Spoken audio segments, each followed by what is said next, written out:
Hey, thanks for checking out the channel. So today we've got a once-in-a-lifetime opportunity for me. I've got my cousin Joseph here from Olivia's Vintage Guitars. Tell me what we got here today. All right, what we have here, it's a 1951 Fender Nocaster. Nocaster. It's called a Nocaster because the first solid body electric guitar that Fender made was in 1950. Is called a Broadcaster.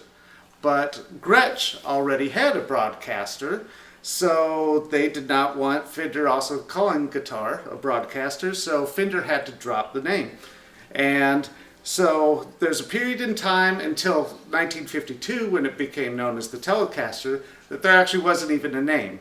So it only says Fender on the headstock, so the nickname is Fender Nocaster. Nocaster. Wow. So I don't even want to know how much this is worth, right? It's essentially, it's hard to come up with a value, right? Because there's so few of them. Definitely rare. This is all original with the original thermometer case. And, yeah, original finish. And, yeah, let's check it out. Let's check this thing out. Okay, so here we go. Moment of truth here. So what is this case called, you said?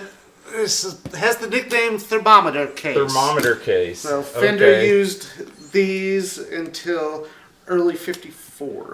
And it's locked. Am I doing it wrong? And yeah, the spring is not. So there it is. Okay, there we go. All right, here we go. Oh wow, look at that. That is so cool. So how much do you think this one's been played? Oh, it's been played. It's definitely been played. It has some stories to tell. It has some.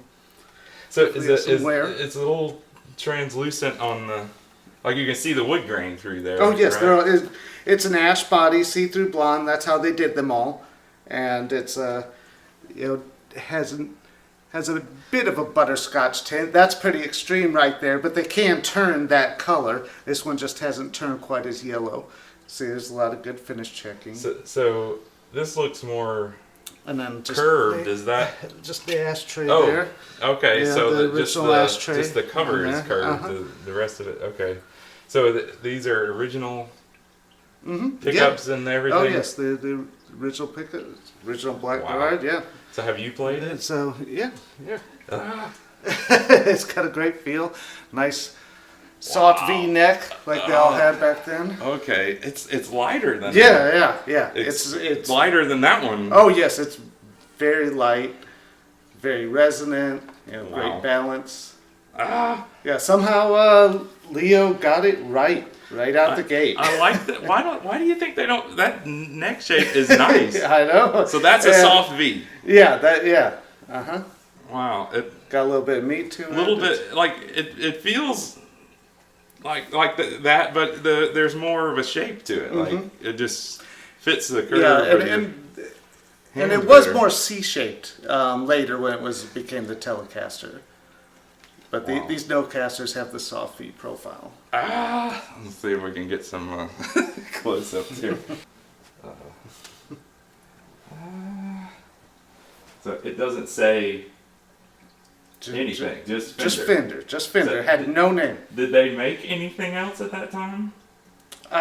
Like, is this the only guitar that, like, this was their first solid body guitar? Yes. Yeah. But did they make anything else? Well, I mean, they were making amps and.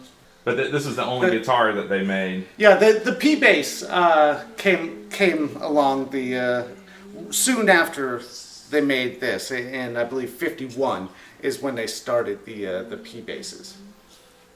And then the Strat came along in 54. So they didn't need a name at the time, but then... Well, they just couldn't use Broadcaster because Gretsch wouldn't allow them.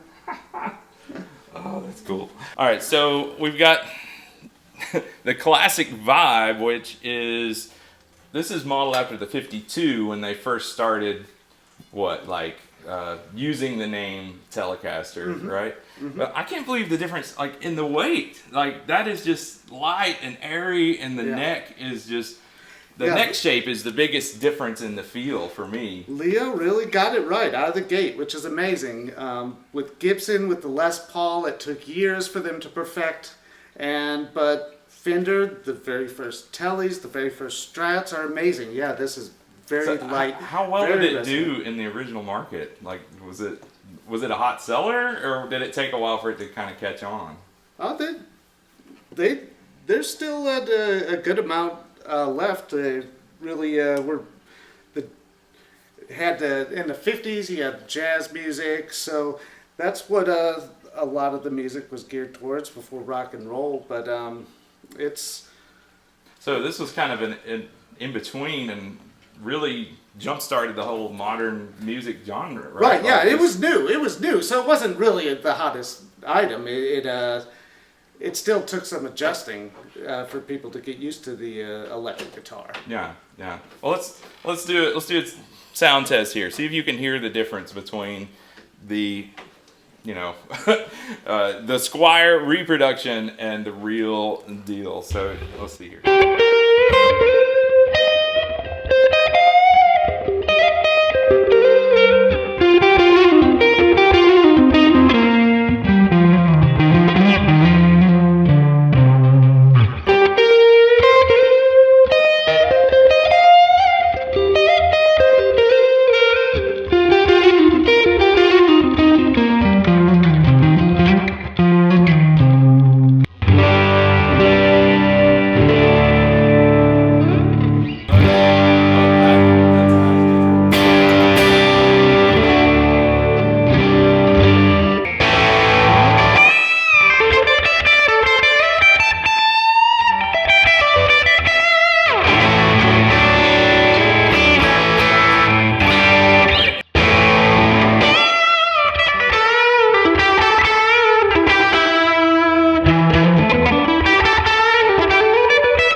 Okay, let's see. All right.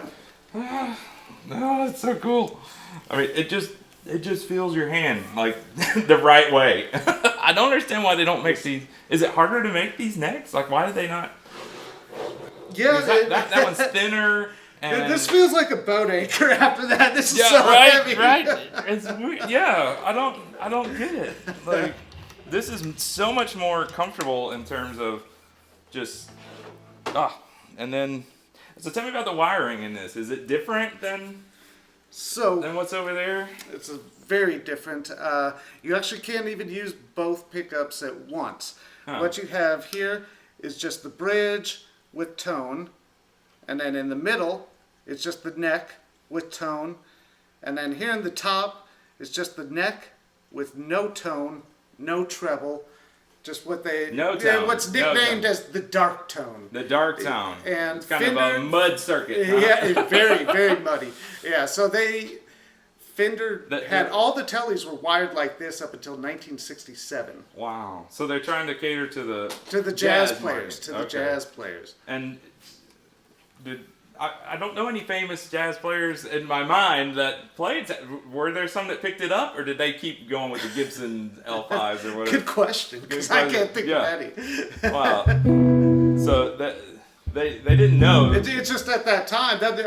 You're talking. There was no rock and roll yet. Wow. So it was more of a new innovation. The electric guitars. Wow. Okay, so if I want just the bridge, that's the middle, or just the neck, that's the middle position, right? Mm-hmm. Mm-hmm. Okay, so here we go. Best G chord ever. Is that what's going to be? And this is mud. That's the. I mean, that's not what you expect from a Tele, right? No. Well, I like it. I mean, I can see myself playing some jazz on it. But that's not the tone you expect from a Tele. But I like the versatility because you just flip it up there, and so if you wanted to wire that one this way. Yeah, people usually do the opposite because most people don't. You can. Yeah. I mean, it's much more simplistic. That type of wiring. Wow. Wow. Okay. Well. This has been fun. Thanks so much for stopping by, Joseph, and sharing this gem with me. Check out Olivia's Vintage Guitars online. They have a website. They have a Reverb store. I'll put links in the description below. Thanks for stopping by.